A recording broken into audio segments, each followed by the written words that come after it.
श्री राम जय जय राम श्री राम जय जय राम नीलाम्बुज श्यामल कोमलांगम सीता समारूपित वामभागम पाणव महासायक चारुचापम नमामि रामं रघुवंशनाथम ओम श्री सीतारामचंद्राभ्याम नमः ओम उमा महेश्वराभ्याम नमः ओम से एकादश की दक्षेश्वर नाम प्रकाशते नमः सत्संग क्रम में आज भागवत महापुराण के 7वें स्कंद की तृतीय अध्याय कथा है, जिसमें हिरण्यकश्यप की तपस्या और उसके द्वारा वर प्राप्त का कथन है। नारद जी कहते हैं, हिरण्यकशिपु राजन जय जेयमराज मरम आत्मानम प्रतिबद्वन्द्वमेकराजम व्यदित्सतो। नारद जी ने कहा, युधिष्ठिर, अब हिरण्यकशिपु ने विचार किया कि मैं अजय अजर अमर और संसार का एक छत्र सम्राट बन जाऊं, जिससे कोई मेरे सामने खड़ा तक न हो सके। इसके लिए वह मंदराचल की एक घाटी में जाकर अत्यंत दारुण तपस्या करने लगा। वहाँ हाथ ऊपर उठाकर आकाश की ओर देखता हुआ वह पैर के अंगूठे के बल पर पृथ्वी पर खड़ा हो गया। उसकी जटाएं ऐसी चमक रही थी जैसे प्रलयकाल की सूर्य की किरणें। जब वह इस प्रकार तपस्या में संलग्न हो गया, तब देवता लोग अपने अपने स्थानों और पदों पर पुनः प्रतिष्ठित हो गए। बहुत दिनों तक तपस्या करने के बाद उसकी तपस्या की आग धुएं के साथ सिर से निकलने लगी। वह चारों ओर फैल गई और ऊपर नीचे तथा अगल बगल के लोगों को जलाने लगी। उसकी लपट से नदी और समुद्र खोलने लगे। द्वीप और पर्वतों के सहित पृथ्वी जगमगाने लगी।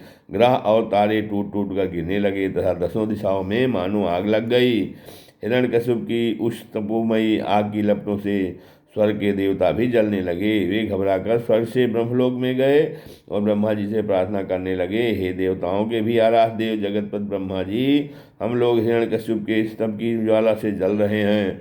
अब हम स्वर्ग में नहीं रह सकते। हे अनंत, हे सर्वाध्यक्ष, यदि आप उचित समझें तो अपनी सेवा करने वाली जनता का नाश होने के का पहले ही यह ज्वाला शांत कर दीजिए। भगवान, आप सब कुछ जानते ही हैं, फिर भी हम अपनी ओर से आपसे यह निवेदन कर देते हैं कि वह किस अभिप्राय से यह घोर तपस्या कर रहा है। सुनिए, उसका विचार है कि जैसे ब्रह्मा जी अपनी तपस्या और योग के प्रभाव से इस जगत की सृष्टि करके सब लोगों से ऊपर सत्यलोक में विराजते हैं, वैसे ही मैं भी अपनी उग्र तपस्या और योग के प्रभाव से वही पद और स्थान प्राप्त कर लूँगा। क्योंकि समय असीम है और आत्मा नित्य है, एक जन्म में नहीं अनेक जन्म, एक युग में नहीं अनेक युगों में अपनी तपस्या की शक्ति से मैं पाप पुण्य आदि के नियमों को पलटकर इस संसार में ऐसा उलटफेर कर दूंगा जैसा पहले कभी नहीं था। वैष्णवादि पदों में तो रखा ही क्या है, क्योंकि कल्प के अंत में उन्हें भी काल के गाल में चला जाना पड़ता है।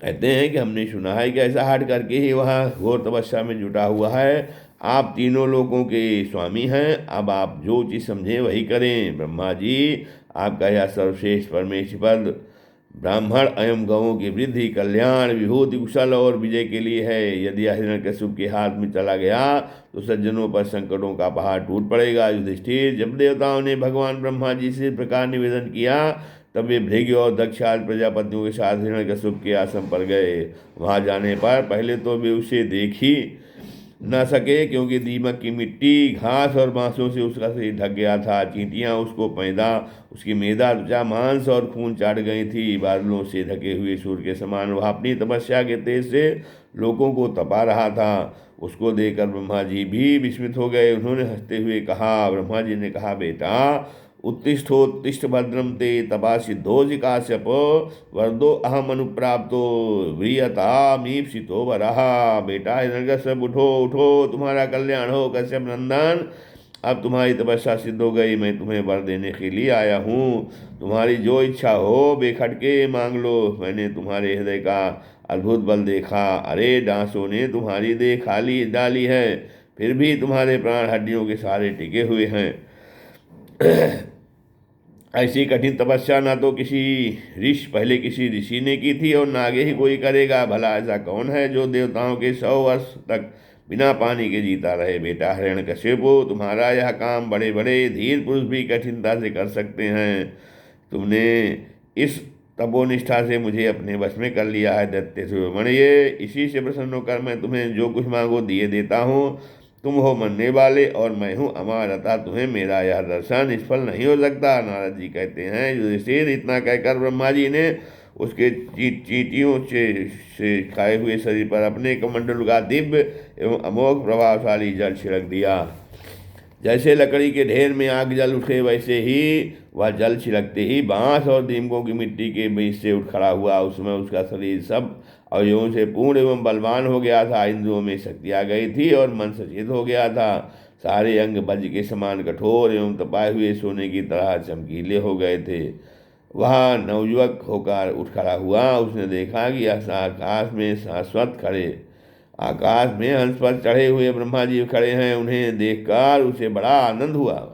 अपना सिर पृथ्वी पर रखकर उसने उनको नमस्कार किया। फिर अंजलि बांधकर नम्र भाव से खड़ा हुआ और बड़े प्रेम से अपने निर्निमेष नयनों से उन्हें देखता हुआ गदगद वाणी से स्तुति करने लगा। उस समय उनके नेत्रों में आनंद के आंसू उमड़ रहे थे और सारा शरीर पुलकित हो रहा था। हिरण्यकशिपु ने कहा, कल्प के अंत में यह सारी सृष्टि काल के द्वारा प्रेरित तमोगुण से घने अंधकार से ढक गई थी। अतः उस समय स्वयं प्रकाश स्वरूप आपने अपने तेज से पुनः इसे प्रकट किया। आप ही अपने त्रिगुणमय रूप से इसकी रचना, रक्षा और संहार करते हैं। आप रजोगुण, सद्गुण और तमोगुण के आश्रय हैं। आप ही सबसे परे और महान हैं। आपको मैं नमस्कार करता हूँ। नमः आद्याय बीजाय ज्ञान विज्ञाय मूर्तये प्राणेन्द्रिय मनोबुद्धिर्विकारे व्यक्तमीशे। आप ही जगत के मूल कारण हैं। ज्ञान और विज्ञान आपकी मूर्ति हैं। प्राण, इंद्रिय, मन और बुद्धि आदि विकारों के द्वारा आपने अपने को प्रकट किया है। आप मुख्य प्राण सूत्रात्मा के रूप में से चराचर जगत को अपने नियंत्रण में रखते हैं। आप ही प्रजा के रक्षक भी हैं। भगवान चित्त, चेतना, मन और इंद्रियों के स्वामी आप ही हैं। पंचभूत, शब्दार्थ, विषय और उनके संस्कारों के रचयिता भी महातत्व के रूप में आप ही हैं। जो वेद होता, धर्म, ब्रह्मा और उद्गाता, इंद्र तुझों से होने वाले यज्ञ का प्रतिबंध करते हैं, वे आपके ही शरीर हैं। उन्हीं के द्वारा अग्निष्टोमादि 7 यज्ञों का भी आप विस्तार करते हैं। आप ही संपूर्ण प्राणियों के आत्मा हैं, क्योंकि आप अनादि अनंत अपार सर्वज्ञ और अंतर्यामी हैं। आप ही काल हैं। आप प्रतिक्षण सावधान रहकर अपने क्षण, लव आदि विभागों द्वारा लोगों की आयु छीन करते रहते हैं। फिर भी आप निर्विकार हैं, क्योंकि आप ज्ञान स्वरूप परमेश्वर, अजन्मा, महान और संपूर्ण जीवों के जीवनदाता अंतरात्मा हैं। प्रभो, कार्य कारण, चल और अचल ऐसी कोई भी वस्तु नहीं है जो आपसे भिन्न हो। समस्त विद्या और कलाएं आपके शरीर हैं। आप त्रिगुणमयी माया से अतीत स्वयं ब्रह्म हैं। यह स्वर्णमय ब्रह्मांड आपके गर्भ में स्थित है। आप इसे अपने में से ही प्रकट करते हैं। प्रभो, यह व्यक्त ब्रह्मांड आपका स्थूल शरीर है। इससे आप इंद्रिय, प्राण और मन के विषयों का उपभोग करते हैं, किंतु उस समय भी आप अपने परम ऐश्वर्य में स्वरूप में ही स्थित रहते हैं। वस्तुतः आप पुराण पुरुष, स्थूल सूक्ष्म से परे ब्रह्म स्वरूप ही हैं। आप अपने अनंत और अव्यक्त स्वरूप से सारे जगत में व्याप्त हैं। चेतन और अचेतन दोनों ही आपकी शक्तियाँ हैं। भगवान, मैं आपको नमस्कार करता हूँ। प्रभु, आप समस्त वरदाताओं में श्रेष्ठ हैं। यदि आप मुझे अभी वर देना चाहते हैं तो ऐसा वर दीजिए कि आपके बनाए हुए किसी भी प्राणी से, चाहे वह मनुष्य हो या पशु, प्राणी हो या प्राणी, देवता हो या दैत्य अथवा नागादि, किसी से भी मेरी मृत्यु न हो। भीतर बाहर, दिन में रात में, आपके बनाए प्राणियों के अतिरिक्त और भी किसी जीव से, अस्त्र से, पृथ्वी या आकाश में कहीं भी मेरी मृत्यु न हो। युद्ध में कोई मेरा सामना न कर सके। मैं समस्त प्राणियों का एकमात्र सम्राट, एक छत्र सम्राट हूँ। इंद्रादि समस्त लोकपालों में जैसी आपकी महिमा है, वैसी मेरी भी हो। तपस्वियों और योगियों को जो अक्षय ऐश्वर्य प्राप्त है, वही मुझे भी दीजिए। इस श्रीमद्भागवते महापुराणे पारमहंस्यां संहितायां सप्तम स्कंधे हिरण्यकशिपुर्वज्राचनं नाम तृतीयोऽध्यायः। श्री राम जय राम, जय जय राम।